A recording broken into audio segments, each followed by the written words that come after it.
আজকে ক্লাসে উপস্থাপনায় ক্লাস চতুর্থ শ্রেণী তৃতীয় পর্যায়ক্রমিক মূল্যায়ন 2025 অর্থাৎ ফাইনাল পরীক্ষার গণিত বিষয়ের একটি প্রশ্নপত্র সেট নিয়ে আলোচনা করব আজকে ক্লাসের মাধ্যমে। তো এই প্রশ্নপত্র সেটটি তোমরা প্রত্যেকে খাতায় নোট ডাউন করবে এবং ভিডিওটির প্রথম থেকে শেষ পর্যন্ত স্কিপ না করে পুরোটা দেখবে এবং চ্যানেলে নতুন হলে অবশ্যই চ্যানেলটিকে সাবস্ক্রাইব করবে। তাহলে চলো ক্লাসটি শুরু করা যাক। প্রথমে আমি তোমাদের বলে দিই, তোমাদের তৃতীয় পর্যায়ক্রমিক মূল্যায়ন প্রতিটি সাবজেক্ট 50 নম্বর করে হবে এবং তোমরা সেখানে সময় পাবে 1 ঘন্টা 30 মিনিট। চলো একের দাগে প্রশ্ন বলা হয়েছে শূন্যস্থান পূরণ করো 2 গুণ 6 সমান 12। প্রথম প্রশ্ন তোমরা জানো একটি ঘনকের তল সংখ্যা ড্যাশটি, সঠিক উত্তর হবে 6টি। পরের প্রশ্ন কাটা পাতিলেবুর কটি তল, সঠিক উত্তর হবে 2টি, একটি হচ্ছে সমতল এবং অপরটি বক্রতল। পরের প্রশ্ন 6 এর গুণিতকগুলি কী কী? তো তোমরা জানো 6 এর গুণনীয়ক, গুণিতক মানে তোমরা অনেকগুলো হবে, 6 এর গুণিতক অসংখ্য, কিন্তু এখানে প্রশ্ন বলা হয়েছে 6 এর গুণনীয়কগুলি কী কী? তো দেখে নাও 6 এর গুণনীয়ক হচ্ছে 1 2 3 এবং 6, 1 2 3 এবং 6। পরের প্রশ্ন একটা বিন্যাস অঙ্ক দেখো 84, 77, 70, এখানে 7 করে কমেছে, সুতরাং 70 পর 7 কমলে কত হবে? 63, 63 থেকে 7 কমলে হবে 56। পরের প্রশ্ন চতুর্ভুজ একটি ড্যাশ আকারের চিত্র, তোমরা এটা প্রত্যেকে জানো এবং এই প্রশ্নটা তোমরা অবশ্যই ভালো করে প্রত্যেকে করবে। চতুর্ভুজ একটি সমতলিক আকারের চিত্র। পরের প্রশ্ন একটি বিন্যাস অঙ্ক দেখে নাও AZ BY CX DW, এখানে তোমরা কি লক্ষ্য করতে পারছো বলো তো? দেখো ABCD, তাহলে পরেরটা হবে E, কিন্তু পাশের যে লেটারগুলো রয়েছে দেখো উল্টোভাবে লেখা হয়েছে, তা ZYXW, তাহলে পরের ঘরে কী হবে বলো তো? পরের ঘরে হবে EV এবং তারপরের ঘরে হবে FU। দুয়ের দাগে বলা হয়েছে নিচের প্রশ্নগুলির উত্তর দাও, এখানেও তোমাদের 5টি প্রশ্ন করতে হচ্ছে, প্রতিটি প্রশ্নের মান 2 নম্বর করে, মোট নম্বর হচ্ছে 10 নম্বর। প্রথম প্রশ্ন দেখো সরল করো 18/3 যোগ 9 বিয়োগ 12, তাহলে 18/3 ভাগ করলে হবে 6, তাহলে এবার কি লিখবো? যোগ 9 দেবো বিয়োগ 12, এই 6 এবং 9 দুটোকে যোগ করবো, তাহলে 9 আর 6 যোগ করলে হবে 15, তাহলে 15 বিয়োগ 12, 15 থেকে 12 বাদ দিলে হবে 3। তোমরা অবশ্যই উত্তর লিখবে যে নির্ণীয় সরল ফল 3। পরের প্রশ্ন দেখো একটি আয়তঘন ও গোলক আকারের বস্তু একটি করে উদাহরণ দাও। তো দেখে নাও আয়তঘনকের একটি উদাহরণ হবে বই এবং গোলকের একটি উদাহরণ হবে বল। ওকে, পরের প্রশ্ন বাহুর দৈর্ঘ্য অনুসারে ত্রিভুজকে কয় ভাগে ভাগ করা হয় ও কী কী? আমরা জানি বাহুভেদী ত্রিভুজকে আমরা 3 ভাগে পাই, একটা হচ্ছে সমবাহু, পরেরটি হচ্ছে সমদ্বিবাহু এবং শেষ অর্থাৎ 3 নম্বরটি হচ্ছে বিষমবাহু ত্রিভুজ। চলো পরের পেজে প্রশ্নগুলো অবশ্যই আমরা দেখে নেব। তো চলো পরের প্রশ্ন দেখো সাধারণ গুণিতক নির্ণয় করো দুটি, 5 এবং 7, তাহলে 5 আর 7 সাধারণ গুণিতক, তাহলে 5 আর 7 প্রথমে গুণ করো 35, 5 সাথে 2 গুণ করে তো 70, তাহলে 35 70, যে 3টে বলতো তাহলে কী হতো বলো তো? 3 গুণ করে দিতাম, 35 সাথে 3 গুণ করে দিলে যেটা উত্তর হতো সেটা। তো যাই হোক, যেগুলো শর্টকাট নিয়ম আছে তোমরা এগুলো শিখবে আস্তে আস্তে করে। একমাত্র জোড় মৌলিক সংখ্যা কোনটি? সঠিক উত্তর হবে 2। 3-এর দাগে বলা হয়েছে সঠিক উত্তরটিতে টিক চিহ্ন দাও, 1 গুণ 5 সমান 5। প্রথম প্রশ্ন কোন সংখ্যার উৎপাদক সংখ্যা নির্দিষ্ট অসংখ্য? আমরা জানি কোন সংখ্যার উৎপাদক সংখ্যা সর্বদা নির্দিষ্ট। পরের প্রশ্ন যে ত্রিভুজের 3টির বাহুর দৈর্ঘ্য আলাদা তাকে আমরা বলি বিষমবাহু ত্রিভুজ। পরের প্রশ্ন টেবিলের উপরিতল নিশ্চয়ই সমতল না বক্রতল? সঠিক উত্তর হবে সমতল। ভুজ কথার অর্থ হলো বিন্দু বাহু, সঠিক উত্তর হবে বাহু। অবশ্যই প্রশ্নটা ভালোভাবে করবে।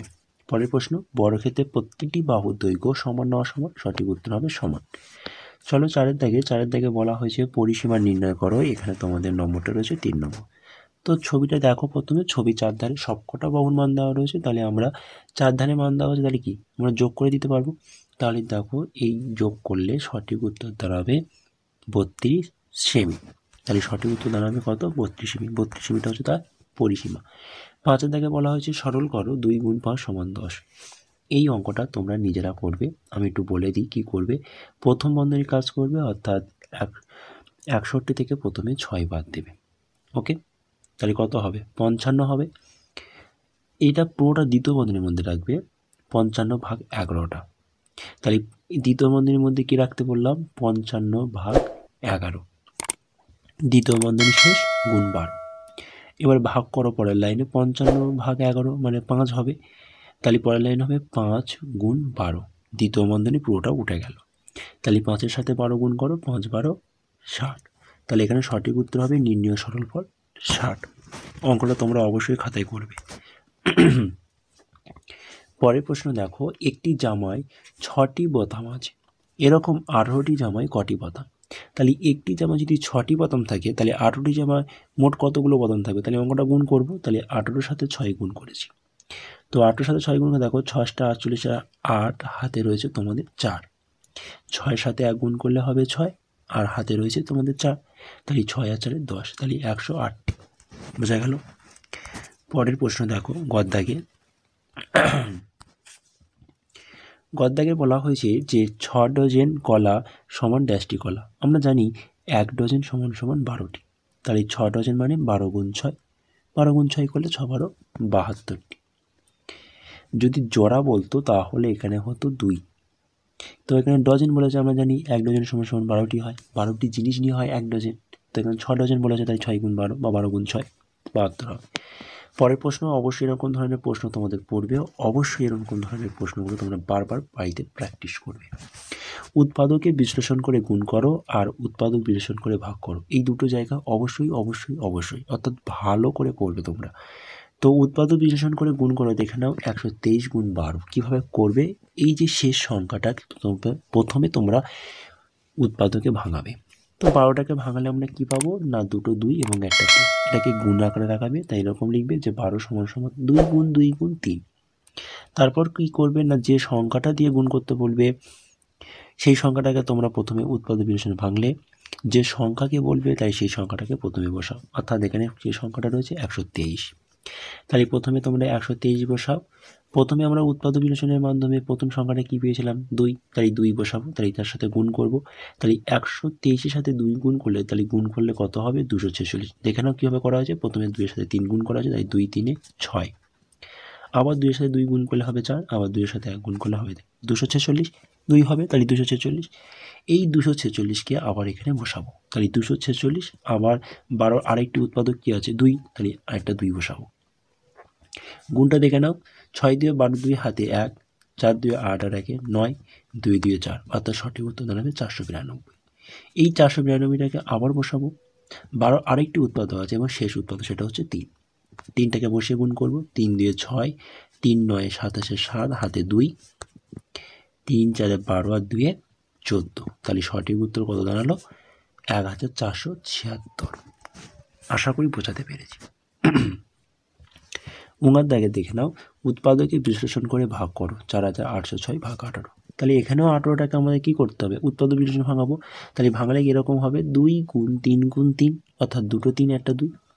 তো 4806 ভাগ 2 প্রথমে ভাগ করলে আমাদের সঠিক উত্তর দাঁড়াবে, দেখো 2 4-এর মধ্যে 2 বার যাবে, 2 8-এর মধ্যে 4 বার যাবে, 2 0-এর মধ্যে 0 বার যাবে এবং 2 6-এর মধ্যে 3 বার যাবে। তাহলে সঠিক উত্তর দাঁড়ালো 2403। তো এইটার নিচের লাইনে লিখবো যে 2403, 18টি আরেকটি উৎপাদক রয়েছে, কী বলতো 3, তাই 3 বসালো। তাহলে 2403কে 3 দিয়ে ভাগ করো, তাহলে সঠিক উত্তর দাঁড়াবে 801। ওই 801কে আবার বসিয়ে 18 আরেকটি উৎপাদক দিয়ে অর্থাৎ 3 দিয়ে আমরা ভাগ করব, সঠিক উত্তর দাঁড়াবে 267। তো এখানে লিখে দেবে যে নির্ণয় ভাগফল বা উৎপাদক বিশ্লেষণে ভাগ করে আমরা যে সঠিক উত্তরটা পাই সেটা লিখে দেবে যে নির্ণয় ভাগফল 267। তো এবার দেখে নাও 6 দাগের বলা হয়েছে ফাঁকা ঘরে ঠিক করে কি হবে সেটা লেখো, অর্থাৎ 2 × 2 = 4। 8/10 এটাকে দশমিক ভগ্নাংশ করলে কি হবে 0.8। 4/10 দশমিক ভগ্নাংশ করলে হবে 0.4। পরের প্রশ্ন ক দাগে দেখো, তোমার উচ্চতা 1 মিটার 21 সেন্টিমিটার আর তোমার বোনের উচ্চতা 91 সেন্টিমিটার। তুমি বোনের থেকে কত বেশি লম্বা হিসাব করে, এটা তোমাদের নম্বর হচ্ছে 3 নম্বর। তো এই অঙ্কটা খুব ইম্পর্টেন্ট অঙ্কটা তোমরা অবশ্যই ভালো করে দেখবে। তো প্রথমে এরকম লিখবে 1 মিটার 21 সেন্টিমিটার, তার নিচে 91 সেন্টিমিটার দিয়ে বিয়োগ করবে। তো 91 আর 21-এর মধ্যে যাচ্ছে না, তো কী করবো না 5 থেকে আমরা 1 মিটার থেকে ধার নেবো। তাহলে 1 মিটার ধার দিলে কত সেন্টিমিটার হবে 100 সেন্টিমিটার। রয়েছে 21 সেন্টিমিটার, ধার নিলাম 1 মিটার অর্থাৎ 100 সেন্টিমিটার। তাহলে ছিল 21, এখন হলো 100, যোগ করলে হবে মোট 121। এই 121 থেকে আমাকে কি করতে হবে 91 সেন্টিমিটারটাকে বাদ দিতে হবে। তাহলে 1 থেকে 1 বাদ দিলে 0, 12 থেকে 9 বাদ দিলে হবে 3। তাই কত সেন্টিমিটার 30 সেন্টিমিটার। তাহলে উত্তর লিখে দেবো যে আমি বোনের থেকে 30 সেন্টিমিটার বেশি লম্বা। পরের প্রশ্ন অর্থাৎ খ, এই অঙ্কটা তোমাদের আসার খুব চান্স। তো এই ধরনের প্রশ্নগুলো তোমরা দেখবে তোমাদের পাঠ্য বইয়ে রয়েছে। তো এই ধরনের প্রশ্নগুলো তোমরা অবশ্যই ভালো করে করবে। ওকে, তো এখানে থাকা প্রশ্নটি কীভাবে উত্তর এসছে বা উত্তরটা করতে হবে আমি একটু বলে দিচ্ছি, দেখে নাও।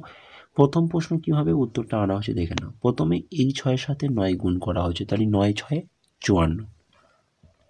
আর এখানে 7 আর 2 গুণ করা হয়েছে, তাহলে 7 2 14। তাহলে প্রথম পেয়েছি আমরা 54 এবং দ্বিতীয় পেয়েছি 14। তাহলে 54 থেকে 14 বাদ দিলে হবে মাঝখানের সংখ্যাটা 40। পরের অঙ্কটাও সেমভাবে করা হয়েছে। 8-এর সাথে 9 গুণ করে 8 9 72, বা 9-এর সাথে 8 গুণ করে হয়েছে 72, আর 6-এর সাথে 3 গুণ করে হয়েছে 18। তাহলে 72 থেকে 18 বাদ দিলে সঠিক উত্তর দাঁড়াতো 54। তাহলে পরের অঙ্কটা সেম হবে। তাহলে দেখে নাও, প্রথমে 12-এর সাথে 5 গুণ করলে হবে 60, 7-এর সাথে 7 গুণ করলে হবে 49। এবার বিয়োগ করে দাও, 60 বিয়োগ 49, সঠিক উত্তর দাঁড়াবে 11।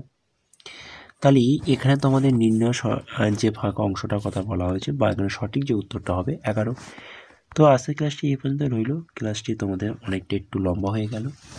যাই হোক, তোমাদের ক্লাসটি মনোযোগ দিয়ে ভিডিওটির প্রথম থেকে শেষ পর্যন্ত ভালোভাবে দেখে নাও। আশা করি এই ভিডিওটি যারা নতুন দেখছো বা চ্যানেলে যারা নতুন, যারা এখনও পর্যন্ত চ্যানেলটিকে সাবস্ক্রাইব করোনি, তারা অবশ্যই চ্যানেলটিকে সাবস্ক্রাইব করো। এটা আমার পক্ষ থেকে প্রত্যেকের কাছে রিকোয়েস্ট, অবশ্যই তোমরা চ্যানেলটিকে সাবস্ক্রাইব করো। আর এই ক্লাসটি অর্থাৎ এই ভিডিওটি তোমাদের বন্ধুদের কাছে বেশি করে শেয়ার করো। শুধু তোমরা শিখলে হবে না, তোমাদের মতন আরও অনেক বন্ধু আছে, তাদেরকেও শিখতে হবে। হ্যাঁ, সবাই মিলে কাজ করলে সেই কাজটা সহজ হয়। যদি একা একা কাজ করি সেই কাজটা কিন্তু খুব কঠিন হয়ে দাঁড়ায়। যাই হোক, তোমরা ভিডিওটি তোমাদের বন্ধুর কাছে আশা করি বেশি করে শেয়ারও করবে, এবং চ্যানেলে নতুন হলে অবশ্যই চ্যানেলটিকে সাবস্ক্রাইব করবে। তো ততক্ষণে তোমাদের ভিডিওটি আজকে এখানে রাখলাম বা এখানে শেষ করলাম। তোমরা ভালো থেকো, সুস্থ থেকো এবং মনোযোগ দিয়ে পড়াশোনা করো। Thank you.